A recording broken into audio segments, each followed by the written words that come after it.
আমি একখানা কথা বলে দিচ্ছি, আমার বিয়েতে তুই আর কাউকে নেমন্ত করিস না করিস, আমি কিন্তু একজনকে নেমন্ত করব। কাকে রে? কাকে বুঝতে পারছিস না? আমার বউকে। আগে দেখো মা, সে বউ তখন কোথায় থাকে তবে তো। কেন? আমার বউ ঠিক ছাড়া পেয়ে গেছে। আমি জানি আমার বউ ছাড়া পেয়ে যাবে, আমার বউ নির্দোষ, আমার বউ কিছু করে। তুমি দেখো তোমার দুই গুণধর ছেলের কি হয়, আর তোমার ছোট বৌমা প্রতিকার কি হয়। কম তো জানো না আমার বউটাকে, সবাই মিলে নাকান চুবানি খাইয়েছ তোমরা সবাই মিলে। নির্দোষ মেয়েটাকে কাল দোষ দিয়েছ তোমরা। এবার দেখবে কত দানে কত চাল। বললুম তো আমি তো তোকে বললুম, সে যদি নির্দোষ প্রমাণ হয় তাহলে আমার চেয়ে খুশি আর কেউ হবে না। বললুম না আমি তোকে? আর কেউ না জানুক, ঠাকুর জানেন, ঠাকুর জানেন সে মেয়ের জন্য আমার মনের মধ্যে কি হয় সারাক্ষণ। আমি তো সবসময় চাই তার মঙ্গল হোক, তার শুভ হোক, কিন্তু উপতুল সেদিন যখন পরাগের অমন অবস্থা হয়েছিল না, ওদের সকলের কথা শুনে আমার কেন জানি না যে মনে হলো ওই হয়তো পরাগের উপর হিংসে দিয়ে কাজ করে বসেছে। কেন মনে হয়েছিল আমি জানি না। দেখো ঠাকুর, তুমি দেখো বউটা যেন সুবিচার পায় আমার। আয় রে, সে তো আর জানতে যাচ্ছে না যে আমি তাকে ভালোবাসি বা আমি তার নামে কত ভালো ভালো কথা বলছি। সে শুধু জানলে তার শাশুড়ি মা বড্ড খারাপ, সারাটা জীবন তার খারাপই চেয়ে গেল, তাই তো ভাবছে। কিন্তু আমি তো মনে প্রাণে চাই তার ভালো হোক। কোনদিন সে কি আর আমায় বিশ্বাস যাবে গো? কেন যাবে? কেউ যদি এমন ধরে মানুষকে কষ্ট দেয় তারপর বিশ্বাস যায় কখনো?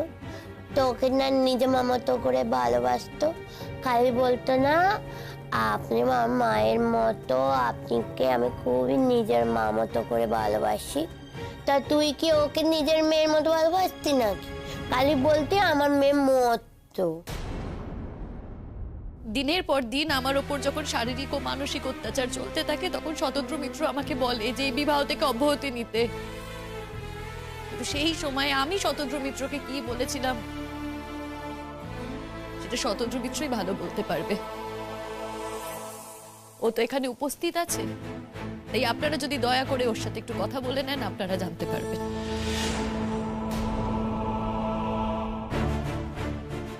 শতদ্রু বাবু, আপনি কি বলতে পারবেন উনি কি বলেছিলেন? হ্যাঁ স্যার, আমি সবটা পরিষ্কার বলতে পারবো। তাহলে আপনি উইটনেস বক্সে এসে বলুন।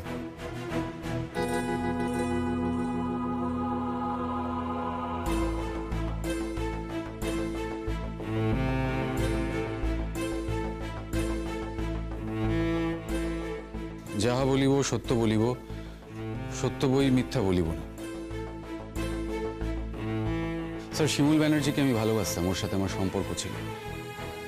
কিন্তু যেহেতু সেই সময় আমার চাকরি ছিল না, আমি ওকে 5 বছর অপেক্ষা করতে বলেছিলাম, যেটা ওর পক্ষে করা সম্ভব হয়নি। ওর পরিবার ওর বিয়ে দিয়ে দিয়েছিল এবং ও প্রপারলি সংসার করবে বলে আমার সাথে সমস্ত সম্পর্ক বিচ্ছিন্ন করে ঠিকভাবে সংসারটাই করছিল। কিন্তু ওর এই বিয়েটা সাকসেসফুল হয়নি। ওকে দৈনন্দিন প্রচুর অত্যাচার সহ্য করতে হচ্ছিল। ঘটনাচক্রে আমি কলকাতায় ফিরে আসি এবং ওদের লোক্যালিটিতে আমাকে মাঝে মাঝেই যেতে হয় কাজের সূত্রে। যেহেতু আমি ওদের পাড়ায় যেতাম কাজের সূত্রে, ওর উপরে যে দৈনন্দিন অত্যাচারটা হতো সেটা আমি চাক্ষুষ দেখার সুযোগ পেয়েছি স্যার।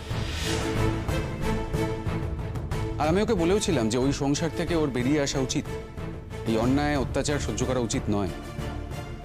এবং আমি ওকে এটাও বলেছিলাম যে যদি দরকার পড়ে আমি ওর পাশে থাকবো। কিন্তু ও তাতে উত্তর দিয়েছিল যে ও যখন বিয়ে করেছে সংসার করার জন্য বিয়ে করছে স্যার, সংসার ভাঙার জন্য নয়। তাও তারপরেও আমি অনেক চেষ্টা করেছি ওকে বোঝানোর, কিন্তু তারপরেও যখন ও বোঝেনি তখন আমার মনে হয়েছিল যে আমি ওদের সংসারের তৃতীয় ব্যক্তি হিসেবে থাকব। তবে শিমুলের হাজবেন্ড উনি আমার সাথে প্রতিনিয়ত যোগাযোগ রাখার চেষ্টা করেছেন, যোগাযোগ রেখেওছেন, এবং তখন চেষ্টা করেছিলেন যাতে আমি ওনাদের সাথে যোগাযোগ রাখি, ওনাদের বাড়িতে যাই। এবং উনি এমনভাবে কথা বলেছিলেন যে আমি ভুলে গেছিলাম যে ওনার উদ্দেশ্য কি হতে পারে, আমি সেটা বুঝতে পারিনি। উনি অন্তর থেকে ওই কথাগুলো বলেননি, পরে আমি সেটা বুঝতে পেরেছিলাম। ওনার ভাই পলাশ ব্যানার্জির বৌভাতের আগের দিন সন্ধ্যেবেলায় আমি ওনাদের বাড়িতে যাই, এবং সেদিন আমাকে ওনারা চোর প্রমাণ করতে চেয়েছিলেন। ওনারা এটা বলতে চেয়েছিলেন যে আমি নাকি পলাশ ব্যানার্জির স্ত্রীর সমস্ত গয়না চুরি করে সেটা পাচার করে দিতে চেয়েছিলাম, যাতে আমি আর শিমুল নতুন করে সংসার সাজাতে পারি সেই টাকায়। দেখুন স্যার, আমিও চাকরি করি আর শিমুল ব্যানার্জিও অল্প বিস্তর রোজগার করেন একটা কালচারাল গ্রুপের মাধ্যমে। আমাদের এই নোংরা কাজটা করার কোনো দরকার ছিল না। আর এটা প্রমাণও হয়ে গেছিল, যে প্রমাণ ম্যাডাম আপনাকে দিয়েও দিয়েছেন। ওই গয়নার উপরে কার হাতের ছাপ ছিল সেটা আমরা সকলে জানি। যাকে এইটা আমার বলার কথা নয়, যেহেতু ম্যাডাম প্রমাণ দিয়েছেন, ম্যাডামই ডিল করবেন।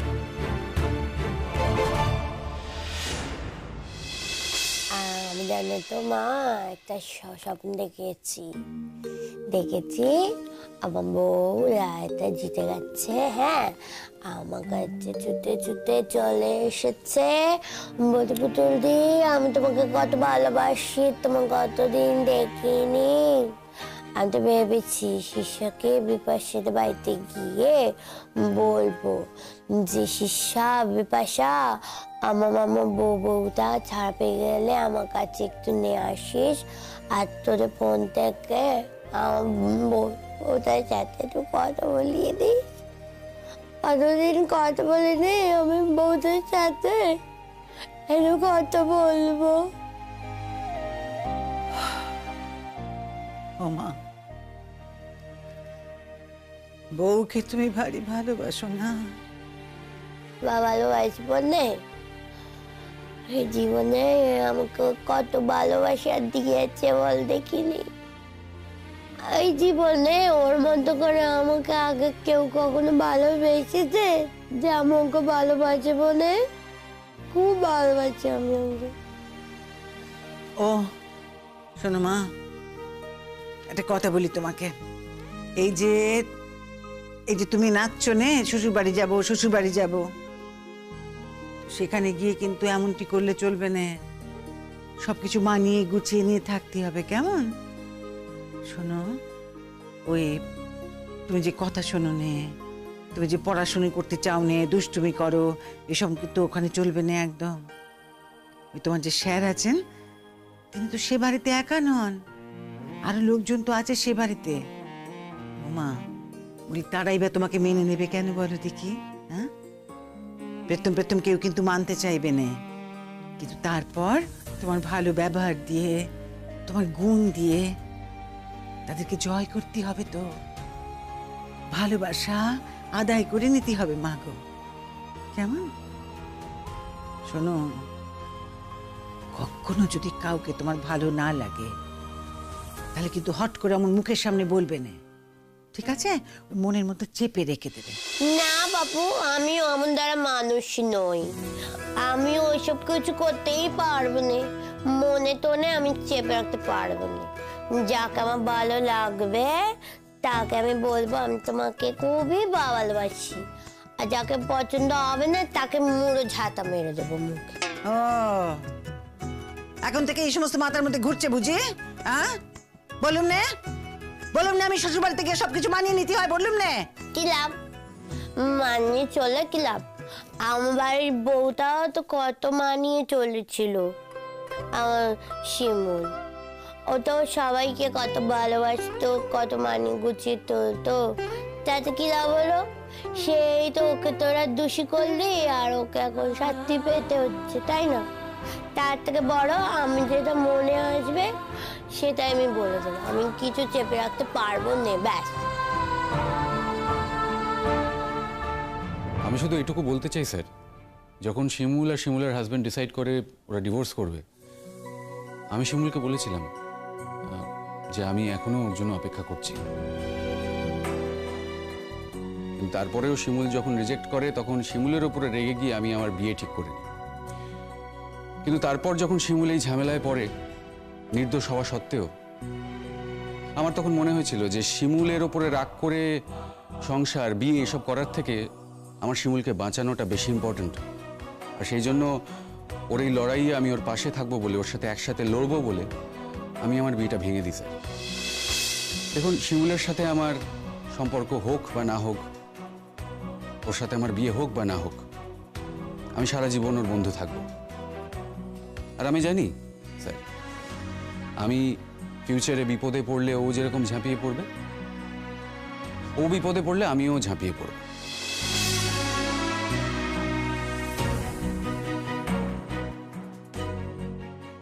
কারণ আমি বিশ্বাস করি স্যার, কেউ যদি কাউকে একবার ভালোবাসে, সেই ভালোবাসা হঠাৎ করে মুছে যেতে পারে না। অ্যাটলিস্ট আমি সেটা পারিনি।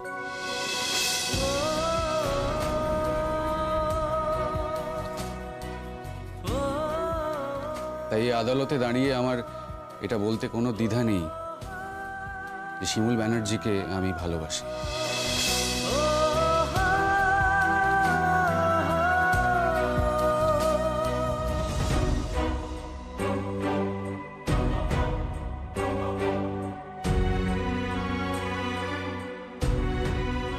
ওর আমি ভালো চাই, আমি চাই ও সুখে থাকুক, ভালো থাকুক।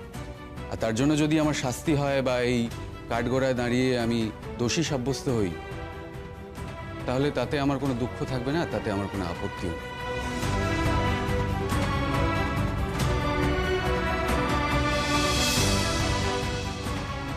আপনার সব কথা শুনেছি, এরপরে বিচারের রায় ঘোষণা হবে, তারিখ জানিয়ে দেওয়া হবে।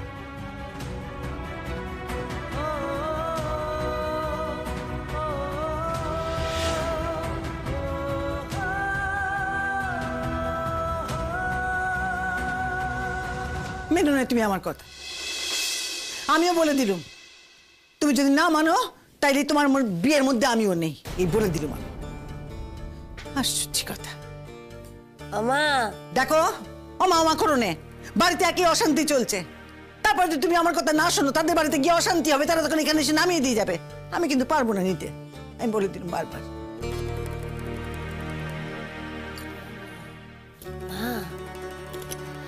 বাবা, আমি অমনটা কাজ করব না। আমি তো জানি তোমাতে একদম জায়গা নেই গো, তা আমাকে আমি আবার উড়ে এসে জুড়ে বসবো নাকি? আমি ভালো মেয়ে হয়ে থাকবো, নকি মেয়ে হয়ে থাকবো, আমার বউ আমাকে খুব ভালোবাসবে। তাই যেন হয় রে মা, তোর বর যেন তোকে খুব ভালোবাসে। দেখ, তাকে দেখে কিন্তু মনে হলো যে ভালোবেসেই সে বিয়েটা করতে চাইছে। নইলে তার আর কি স্বার্থ আছে বল দেখিনি? আর তো কোনো স্বার্থ নেই। আসলে তোদের মতন ছেলে মেয়েদের নিয়ে কাজ করে না, তাই জন্য তোর উপর মায়া পড়েছে ভারী। বুঝেছি আমি। তাই হোক, আমি তো এখনো বিশ্বাসই করতে পারছি না যে কত পুণ্যি,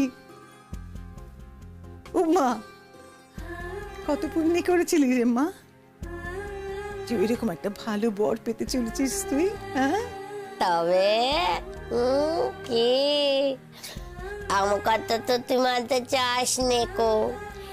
এই যে আমি রোজ শিব ঠাকুর মাথায় জল দিই, শিব ঠাকুরকে পুজো করি, কেন বলতো? যাতে আমি তো শিব ঠাকুরের মতো বর পাই। দেখেছিস আমার কত বুদ্ধি মাথায়। এখন দেখছিস তো আমি শিব ঠাকুরের মতোই বর পেলাম। আমার বৌমাকে কত ভালোবাসবে, আমি আমার বউকে কত ভালোবাসবো। তো তোদের পচা বাড়িতে আমি আর আসবই না। আর আমি, কষ্ট হবে না তোর? আমার জন্য কষ্ট হবে না? কি কষ্ট হবে শুনি? তুমি কি কিছু কম করেছো নাকি? তোমার দুঃখের জন্য তুমি তাই বুঝতে পেরেছো তো? আমার ভালো মানুষ বউটা ছিল বাড়িতে, ওকে বাড়ি থেকে তাই দিয়েছিস। ও যদি বাড়িতে থাকতো তাহলে তোর সুখে আটকাতো শুনি, তুই মহা আনন্দে থাকতে পারতি। তোমার তো সুখ এনে কো। আমি তো আসবোই না তোর বাড়িতে, আমি তো আমার শ্বশুর বাড়িতেই থাকবো। দেখবে না তোমার ছেলে দুজন আর তোমার শাকচুনি ছোট বউ মিলে কেমন তোমার দুর্মুষ করে।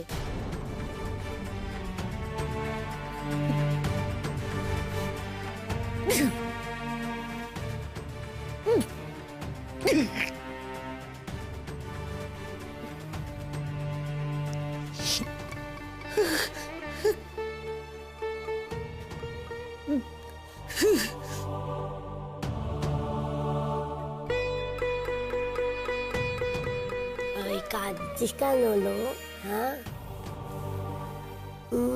বাবা তোর কিছু বলা যায়নি, কথা কথায় এত কান্না পায় কেন তোরা?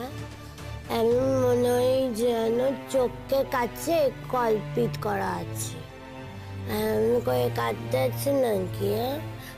কাঁদিস না লো, এমন করে কাঁদতে নেই, কেঁদেই চলেছে, কথা কথা খালি কান্না পায়।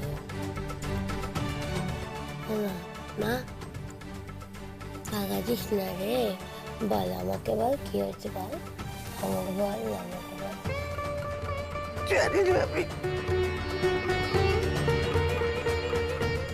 আমি কিচ্ছু বুঝতে পারছি না, আমার বউটার জন্য বাড়ি মন কেমন করছে পুতুল।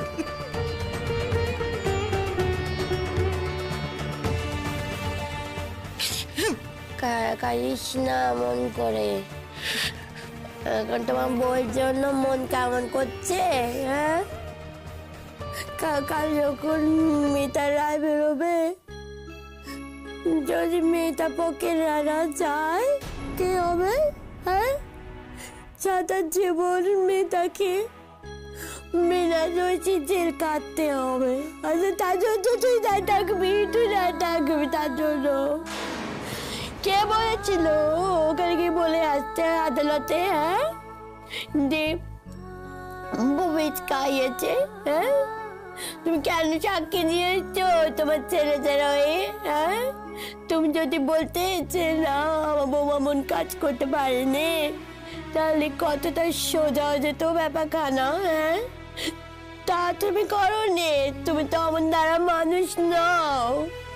তুমি কাজে ওই সাক্ষী দিয়ে যেত তোমার কুলাঙ্গার ছেলেদের হয়ে, যারা তোমাকে সহ্য করতে পারে রে, তোমার দু চোখে দেখতে পারে রে। দাঁড়া দেখো না এবার তোমার কি হয়, দেখো। ভুল করেছিলাম রে পুতুল, আমি তো ভুলই করেছিলাম। দেখ না মা, দেখ না, আমি তোকে কত কথা বলি নে, অবুদা বলি, বোকা বলি, অথচ দেখ একবার আমার নিজের তো দেখি সে বুদ্ধিটুকু হয়নি। কি করলি আমি? ছেলেদের মুখ দেখে আমার মন গলে গেল। তারা এখন কি করছে? বউ আমাদের জন্য যেটুকু জোগাড় করে দিয়ে গেছিল তারা তো সেটুকু নিয়ে নিয়েছে। সব কাজ মিটে গেছে না তাদের? সব কাজ মিটে গেছে। এবার তাদের যার যার রূপ বেরিয়ে পড়েছে, সব বেরিয়ে পড়েছে গো। কাল সারাটা রাত্রির আমি ঠাকুরের কাছে প্রার্থনা করেছি পুতুল, আমার বউয়ের যেন মঙ্গল হয়, সে যেন নির্দোষ প্রমাণ হয়ে ওই জেল থেকে বেরিয়ে আসতে পারে। আমার কোনো স্বার্থে নয়, তুই বিশ্বাস করবি না কিনা জানি না, আমার কোনো স্বার্থে নয়। সে তার নিজের জীবনে যেন সুখী হতে পারে। ঠাকুর তুমি দেখো, বিনা দোষে তাকে তুমি শাস্তি দিও না কখনো। ভালো করো তার ঠাকুর, তুমি বইয়ের ভালো করো, তার যেন কোনো